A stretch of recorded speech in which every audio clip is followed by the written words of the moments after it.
The bus screeched to a stop at Maplewood High. Kids shuffled in, backpacks slung over shoulders, laughter filling the air. But amidst the noisy chatter, a silence clung to one corner of the bus. A girl, her head bent low, sat alone near the window. Her name was Lily, a new student who had just moved to town with her father. Her mother had passed away a year ago, and Lily was still struggling to adjust to her new reality, her new home, and now, a new school. At first glance, Lily seemed invisible, but not to everyone.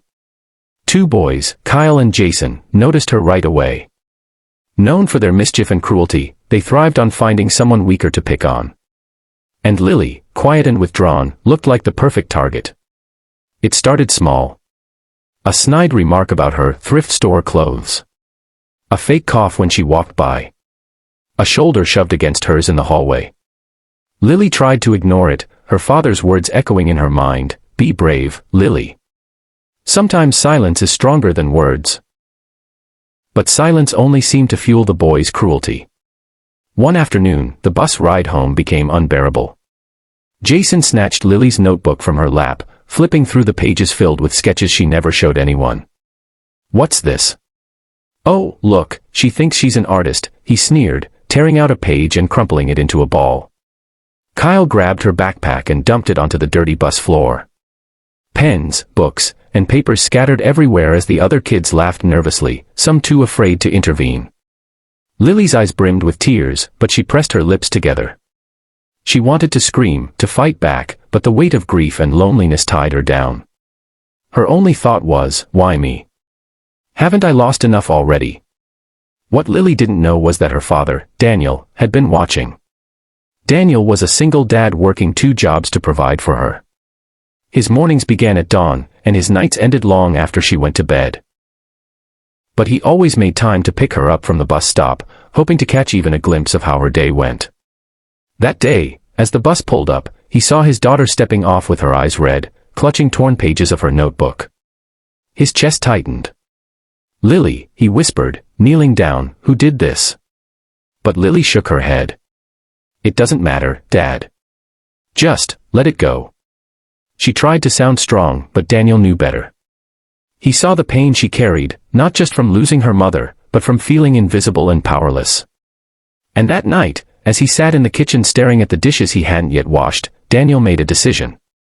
"I can't take away her pain, but I can show her she's not alone." The very next day, Daniel arranged with the school to ride the bus home with Lily.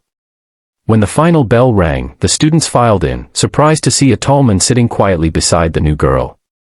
Kyle and Jason exchanged smirks. They didn't care who he was, adults were easy to fool. Halfway through the ride, the taunts began again. "Hey, new girl, lost why?" The first day on a new school bus is never easy. But for Lily, it felt like walking into a battlefield. She clutched her backpack tightly against her chest, her knuckles white, as she searched for a seat. The bus was loud with laughter, inside jokes, and familiar voices. She didn't belong to any of them.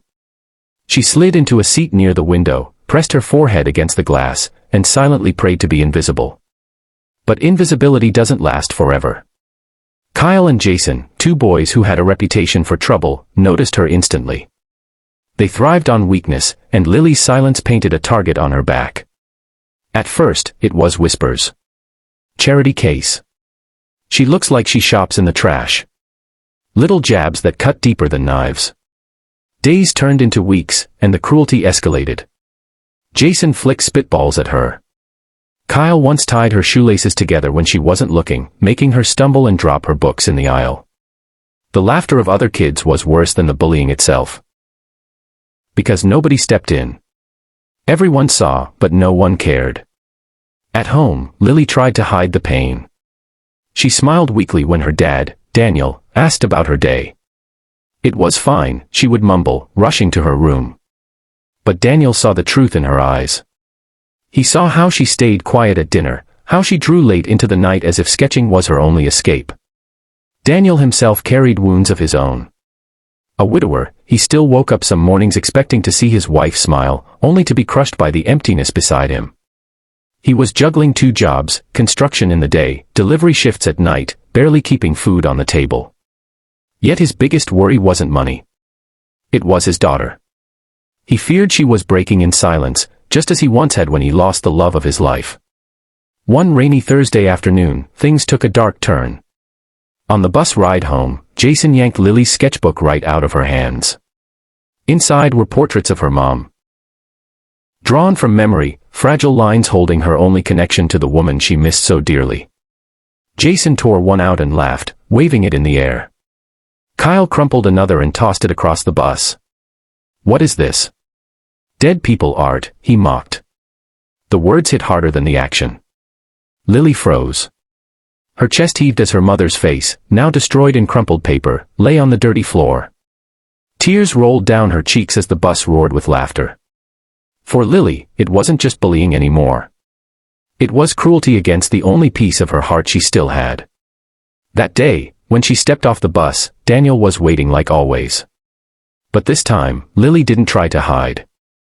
She collapsed into his arms, sobbing uncontrollably, clutching the ruined sketchbook. "Dad, they took Mom away from me again." Daniel held her close, his jaw tightening. He kissed her head, fighting his own tears. That night, as she slept, he sat in the living room staring at the faded wedding photo on the mantel. He whispered, "I promised you I'd protect her. I